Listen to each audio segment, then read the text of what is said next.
ओम नमः श्री यतिराजाय विवेकानंद सूरय सच्चित् सुख स्वरूपाय स्वामिने तापहारिणे। স্বামীজি এখন আলমোড়ায় আছেন, সঙ্গে তাঁর গুরু ভাইরা ও বিদেশি শিষ্য শিষ্যারা আছেন। স্বামীজি তাদের সঙ্গে তাদের বাড়িতে যান, সকালবেলা যান, তাদের সঙ্গে চা পান করেন, আমাদের শাস্ত্রের নানা কথাবার্তা নিয়ে আলোচনা করেন। এইভাবেই আস্তে আস্তে আলমোড়ায় আনন্দে দিন কেটে যাচ্ছিল। স্বামীজির শরীর মোটামুটি ভালোই ছিল। দার্জিলিংয়ে যেমন ওই সান্দাকফু পাহাড়ে গিয়ে স্বামীজি সর্দি, বুকেতে কফ ইত্যাদির জন্য জ্বরের প্রকোপ হয়েছিল, এখানে সেই সব চলে গিয়ে স্বামীজি মোটামুটি সুস্থ আছেন। মোটামুটি বলছি কারণ ডায়াবেটিসের রোগী তো ওইভাবে সুস্থ হবে না। এর খাওয়া দাওয়া ধরাকার আর বায়ু পরিবর্তন, এর মধ্যে দিয়ে যতটা সুস্থ থাকা যায় আর নিয়মের মধ্যে থাকা। এইরকম চলতে চলতে স্বামীজির ওখানে ভালোই দিন কাটছিল। কিন্তু নিবেদিতার কাছে একদিন একটা টেলিগ্রাম এলো। টেলিগ্রামে নিবেদিতা দেখলেন 2 তারিখ জুনে স্বামীজির শিষ্য, স্বামীজির ক্ষিপ্রলিপিকার, স্বামীজির সব কিছু, তার উটিতে শরীর চলে গেছে। নিবেদিতা সেই টেলিগ্রামের কথা স্বামীজিকে বলতে পারেননি। কেন? স্বামীজির সামনে এত মনে কষ্ট পাবে, এত আঘাত পাবেন, সেই জন্য নিবেদিতা ওই ঘটনা বলতে চাননি। যাই হোক, স্বামীজি আবার আসছেন, এলেন 4 তারিখে এলেন, 5 তারিখে স্বামীজি এসছেন। এসে নিবেদিতাকে বলছেন, দেখো পওহারি বাবা, সে গাজীপুরে যে পওহারি বাবার কাছে আমি যেতাম, আমি যাকে শ্রদ্ধা করতাম, খুব বড় যোগী, তার শরীর চলে গেছে। নিবেদিতা বলছেন, কিভাবে কি শরীর গেছে? বলছে, দেখো তিনি ছিলেন বিরাট যোগী, তিনি নিজের দেহ নিজের যজ্ঞেতে আহুতি দিয়ে দিয়েছেন, তিনি বিরাট যোগী, তাকে আমি ঠাকুরের পরে স্থান দিই। তাকে যখন গোখরো সাপ কামড়ে দিয়েছে, সে গোখরো সাপকে বলছে, তুমি কি আমার প্রেমময় দূত এসেছ? এই কথা বলেছিলেন। তার যে সর্পদংশন তিনি ভুলে গেছেন। তিনি সবাইকে দেখতেন, তার প্রেমময় কাছ থেকে তারা এসেছে। তার কুকুরে রুটি নিয়ে চলে যাচ্ছে, কুকুরের পেছনে পেছনে তিনি ছুটছেন, বলছে, একটু দাঁড়া, আমি রুটিতে ঘি মাখিয়ে দিই, শুধু রুটি খেতে খুব কষ্ট হবে। চোর গাঁটরি মুটরি নিয়ে যাচ্ছে, তিনি চোরের পেছনে ছুটেছেন, আরো কিছু গাঁটরি ফেলে গেছেন বলে চোর তার ভেবেছেন যে পওহারি বাবাজি তাকে ধরতে আসছেন, কিন্তু তা নয়।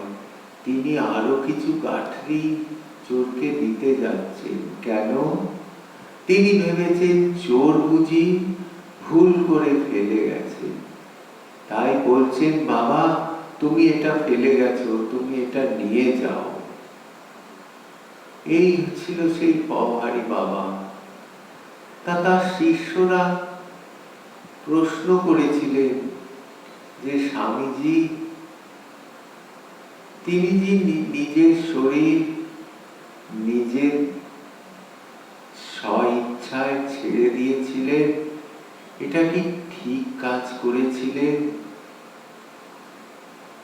স্বামীজি বলছে যে তার মতো মহৎ লোকের কাজ আমি ব্যাখ্যা করতে পারবো না, তার কাজের বিচার করতে আমি পারবো না।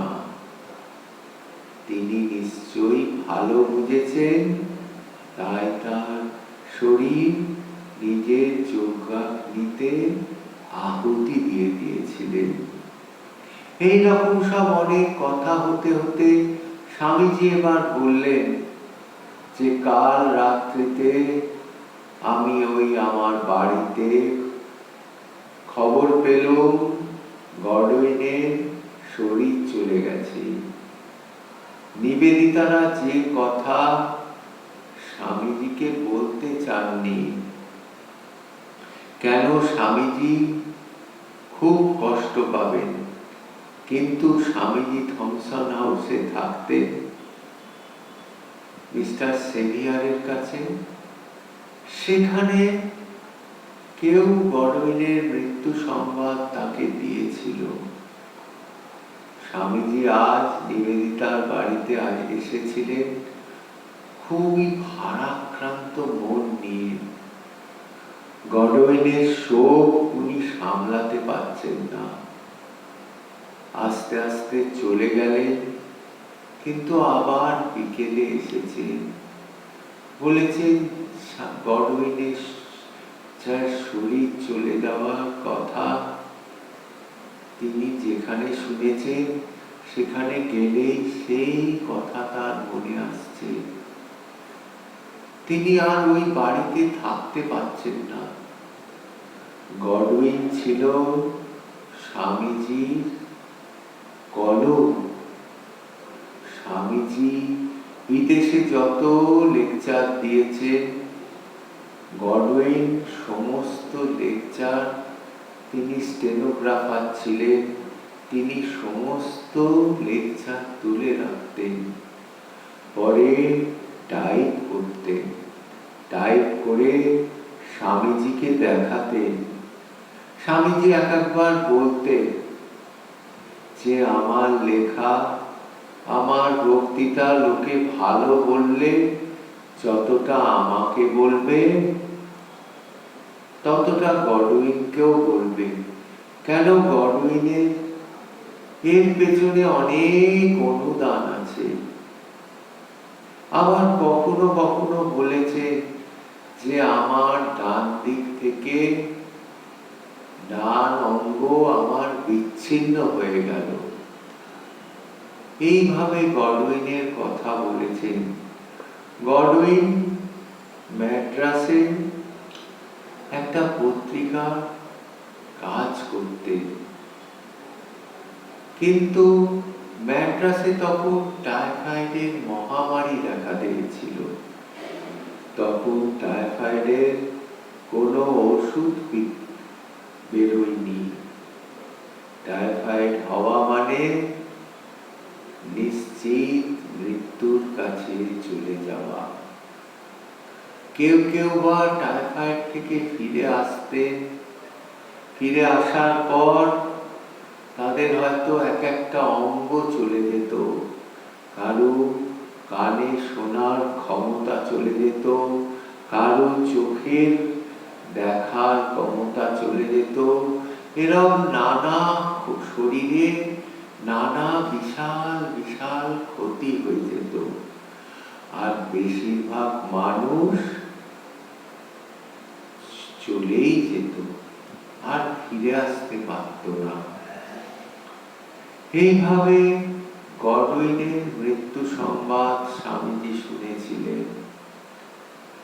গডউইনের স্মৃতিতে একটা ছোট্ট কবিতাও লিখে দিয়েছিলেন।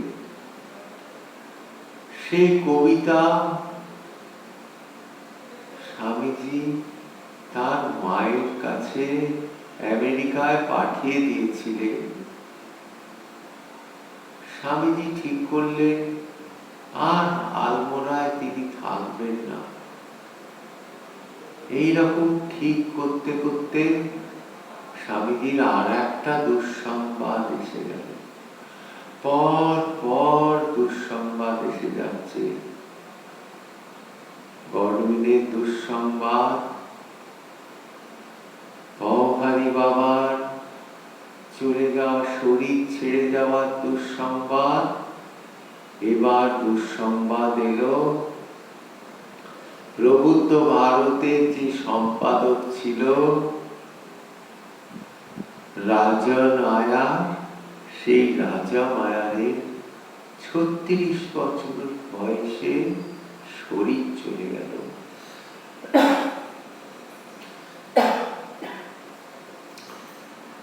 ম্যাড্রাসে স্বামীজি প্রবুদ্ধ ভারত বা অ্যাডভোকেট অফ ইন্ডিয়া স্বামীজি চালু করেছিলেন। স্বামীজি চাইতেন ভারতের সব ভাষায় একটা ঠাকুরের মুখপাত্র হোক, তাতে ঠাকুরের কথা লেখা থাকবে, বেদান্তের কথা লেখা থাকবে। এইরকম স্বামীজি চাইতেন। এমনকি স্বামীজি এও চেয়েছিলেন যে ডেলি নিউজ পেপার একটা বেরোক, কিন্তু স্বামীজির সেই ইচ্ছা আর পূর্ণ হয়নি।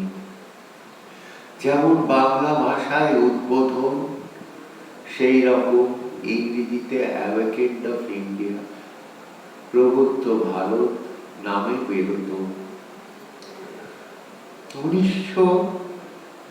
1898-তে জুন মাস অব্দি প্রবুদ্ধ ভারত বেরিয়েছে। তারপর রাজা মায়ারের শরীর চলে গেল। স্বামীজি তো মহা চিন্তিত হয়ে গেলেন যে তাহলে কি প্রবুদ্ধ ভারত বেরোনো বন্ধ হয়ে যাবে। তিনি অনেক চিন্তা করলেন যে কিভাবে আবার প্রবুদ্ধ ভারতটা বার করা যায়। স্বামীজি তখন মিস্টার সেভিয়ারকে বললেন যে দেখো সেভিয়ার, তুমি তো বলেছিলে যে আমি ভারতের হয়ে এসে ভারতে কিছু কাজ করব, তুমি কিছু টাকাও দেবে বলেছিলে।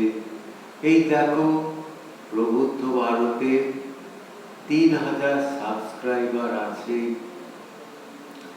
তুমি কিছু টাকা দিয়ে প্রবুদ্ধ ভারতটা যদি তুমি চালাও, তাহলে আবার শুরু হবে প্রবুদ্ধ ভারত বেরোনো।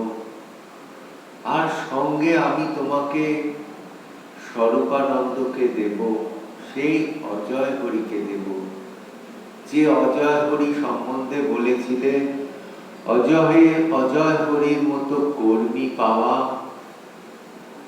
তার যদি সহস্র স্বর্ণমুদ্রাও পেতাম, তার চেয়েও অজয় হরির মতো একজন কর্মী পাওয়া অনেক বেশি দামি।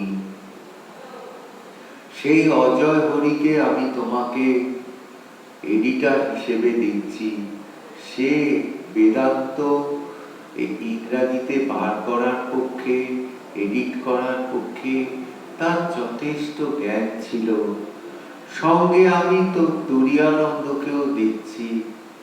তুমি যদি দায়িত্ব নাও আর কিছু অর্থ সাহায্য করো, তাহলে এই প্রবুদ্ধ ভারতটা আবার বেরোয়। স্বামীজির কথায় মিস্টার সেভিয়ার রাজি হয়ে গেলেন। প্রবুদ্ধ ভারত আবার বেরোবে।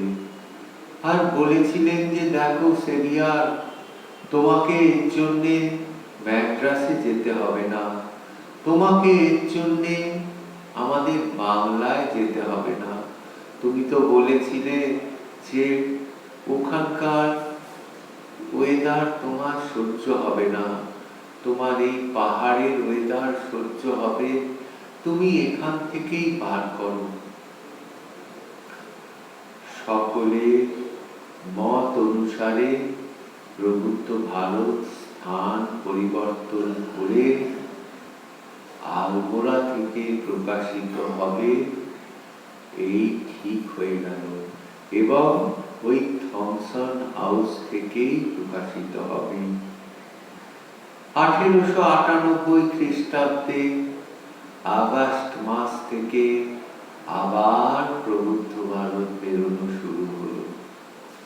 স্বামীজি অবশ্য তখন আলমোড়ায় ছিলেন না, কিন্তু প্রবুদ্ধ ভারতের জন্য তিনি একটি কবিতা লিখে রেখে গেছিলেন, যেটা কিনা প্রবুদ্ধ ভারতের 8 সংখ্যায় প্রকাশিত হয়েছিল।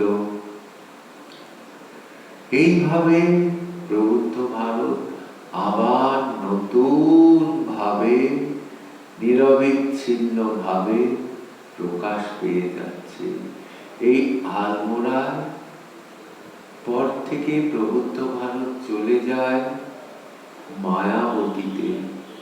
মায়াবতীতে মিস্টার সেভিয়ার একখণ্ড জমি কিনেছিলেন, এবং এই মায়াবতী থেকে প্রবুদ্ধ ভারত প্রকাশিত হচ্ছে এবং এখনো হয়ে যাচ্ছে। স্বামীজির ইচ্ছা সুন্দরভাবে প্রকাশিত হয়ে যাচ্ছে। স্বামীজি কিন্তু আর এই কাঠগোদামে রইতে পারলেন না। তিনি আলমোড়া থেকে নামলেন, নেমে 2.5 দিন ধরে ডান্ডিতে আর রাত্রিতে ডাকবাংলোতে এইভাবে বিশ্রাম করতে করতে কাঠগুদাম এলেন। কাঠগুদামেও তিনি থাকতে পারলেন না।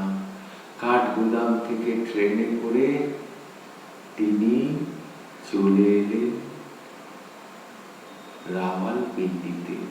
আসার সময় কাঠগুদাম থেকে ট্রেনে তিনি তরাইয়ের সুন্দর দৃশ্য দেখতে দেখতে আসছেন, আর বলছেন এই তরাইতেই বুদ্ধদেব জন্মগ্রহণ করেছিলেন, রাজ পরিবারের রাজপুত্র।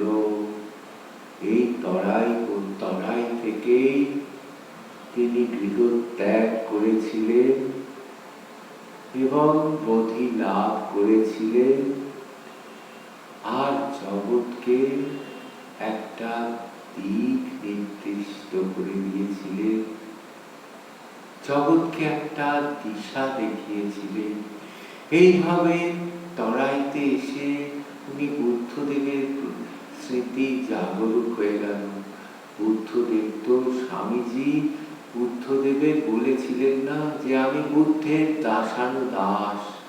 তিনি বুদ্ধদেবকে এত ভালোবাসতেন, সেই জন্যে তরাই দেখে তিনি বুদ্ধের কথা মনে করে গেছিলেন। এইভাবে রাওয়ালপিন্ডিতে এলেন। সেখান থেকে তিনি আবার মালিতে চলে এলেন ঘোড়ার গাড়িতে করে। যেমন করে এর আগের বারে তিনি কাশ্মীরে গেছিলেন, ঠিক সেইভাবে মালিতে 2-3 দিন বিশ্রাম করলেন। 2-3 দিন বিশ্রাম করার পর মালি থেকে তিনি বারমুলায় চলে এলেন, আর এই বারমুলা থেকে তিনি নৌকো করে কাশ্মীরে এলেন। দীর্ঘ রাস্তা আস্তে আস্তে স্বামীজির অনেক ধকল গেছিল শরীরে। যাই হোক, স্বামীজির প্রিয় শহর কাশ্মীরে তিনি এসে গেলেন, শ্রীনগরে এসে গেলেন, তার প্রিয় শহর।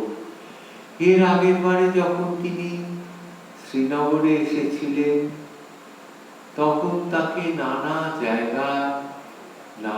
জায়গা থেকে অভ্যর্থনা করার জন্য তাকে ডেকে নিয়ে যাওয়া হয়েছিল। নানা জায়গায় তিনি লেকচার দিয়েছিলেন। এবারে কিন্তু তা নয়, স্বামীজি এসেছেন এবার কাশ্মীরে অন্যভাবে এসেছেন।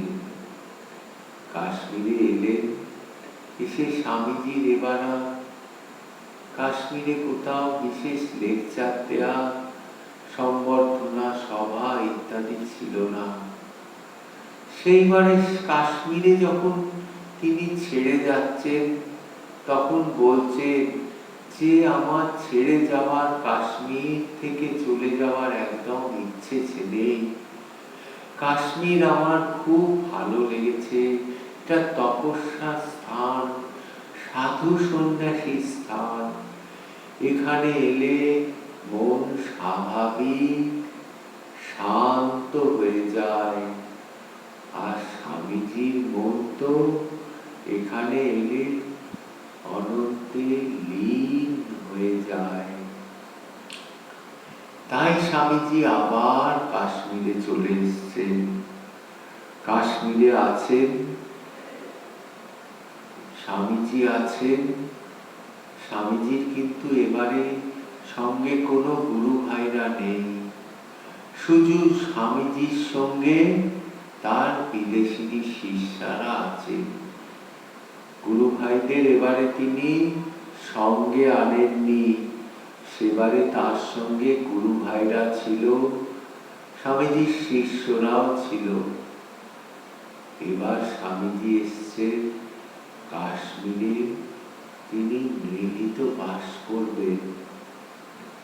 কাশ্মীরে আছেন, তিনি একটা নৌকোয় আছেন, তার বিদেশিনী শিষ্যারা আর একটা নৌকোয় আছেন। এখানেও স্বামীজি যেতেন, গিয়ে সকালবেলা তাদের নৌকায় গিয়ে চা পান করে আসতেন। নানা আমাদের শাস্ত্রের যেমন কথা স্বামীজি বলতেন, এখানেও সেইভাবে বলতেন। তুলসী দাসের কথা বলছেন, একবার তুলসী দাসের দোহা বলছেন।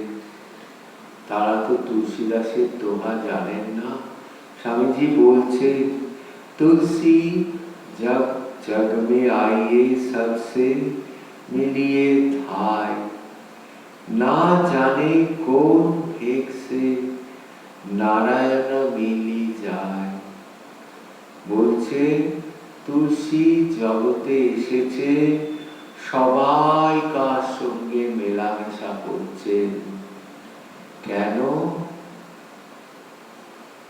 তুলসী বলছেন, জানি না নারায়ণ কোন ভেগ ধরে এই সকলের মধ্যে থেকে আমাকে দর্শন দেবেন। রামজি কোন ভেগ ধরে আমায় দর্শন দেবে আমি তো জানি না। এই হচ্ছেন তুলসী দাস। সবের মধ্যে সব সময় তার এক চিন্তা, রামজি। একবার তুলসী দাস রামজির দর্শন পাবেন বলে হনুমানের সাধনা করছেন। একজন বলেছে, ওই দেখো, ওই যে আসে রামায়ণ শুনতে, ওই হচ্ছে মহাবীর। তা তুলসী দাস সেই বুড়ো লোককে ধরেছে, সে আমার রামজির দর্শন করে দাও তুমি। তা সে বৃদ্ধ হনুমান তুলসী দাসের আরতি শুনে তাকে বলছে যে অমুক দিনে তুই অমুক গঙ্গার ঘাটে বসে থাকবি, প্রভু আসবে, তুই দেখবি প্রভু তোকে দর্শন দেবে। তুলসীদাস বসে আছেন গঙ্গার ঘাটে, প্রত্যেকে যারা গঙ্গায় চান করে উঠে আসছেন কপালে চন্দন লেপন দিচ্ছেন। রামজি এসছেন, লক্ষণজি এসছেন, হনুমান দেখছেন তুলসীদাস রামের ভাবে বিভোর হয়ে আছে। তার দৃষ্টি নেই কাকে চন্দন পরাচ্ছেন, তিনি চন্দন পরিয়ে যাচ্ছেন। তখন হনুমান শঙ্খ চিলের বেশে আকাশে ডানা ঝটপট করছে আর চিলের ডাক ডাকছে, যে চিলের ডানা ঝটপটানিতে চিলের ডাকে যাতে তুলসীদাসের হুঁশ ফিরে আসে। হুঁশ ফিরে এলে তুলসীদাস চাইবেন আর প্রভুর মুখ দর্শন হবে। হলো না, তুলসীদাসের দর্শন হলো না। হনুমান কত ডানা ঝাপটালেন, হলো না। বলছেন তুলসীদাস, তুমি যে বললে প্রভু আসবে, আমি চন্দন পরাচ্ছি, কই আমার তো দর্শন হলো না। বললো দেখো প্রভু এসছিলেন, আমি শঙ্খ চিলের বেশ হেগ ধরে আকাশে কত ডানা ছটফট করলো, কত চিল চিল করে ডাকলাম, তুমি যাতে ওপর দিকে তাকাও, তাকালে প্রভুর দিকে তোমার মুখ চোখ চলে যাবে। তুমি তো নিজে ভাবে ছিলে তুলসী। এই হচ্ছে তুলসীদাস। তুলসীদাস সব সময় রামের ভাবে থাকতেন। সেই স্বামীজি তুলসীদাসের দোহা শোনালেন। তুলসীদাস সম্বন্ধে বললেন, সাধক তুলসীদাস রাম দর্শন পেয়েছিলেন, সে কথা পরে আপনাদের বলবো। আবার কোনদিন উপনিষদ থেকে এক একটা মন্ত্র বলতেন। বলছেন একদেব সর্বভূতেষু গূঢ়ঃ সর্বব্যাপী সর্বভূতান্তরাত্মা কর্মাধ্যক্ষ সর্বভূতাদিভাস সাক্ষিশ্চেত কেবল নির্গুণ। বলছেন যে ভগবান এক ভগবান সর্বভূতে লুকায়িত আছেন, তিনি সর্বব্যাপী, তিনি সর্বভূতের অন্তরাত্মা, তিনি সর্বকার্যের নিয়ামক কর্মাধ্যক্ষ। সেই জন্য বলছেন সর্বকার্যের নিয়ামক, সর্বভূতের আধার, সর্বভূতাদি ভাষা। এই কথা বলছে উপনিষদের মন্ত্রে। বলছেন সাক্ষিশ্চেত, তিনি সাক্ষী, আর তিনি চৈতন্য দাতা, তিনি নিঃসঙ্গ নির্গুণ। এইভাবে ঈশ্বরের বর্ণনা করেছে শ্বেতার উপনিষদে। স্বামীজি সেই মন্ত্র আবৃত্তি করে তাদের বুঝিয়ে দিচ্ছে। এইভাবে স্বামীজি এক এক দিন এক একটা বিষয় তাদের বলতেন।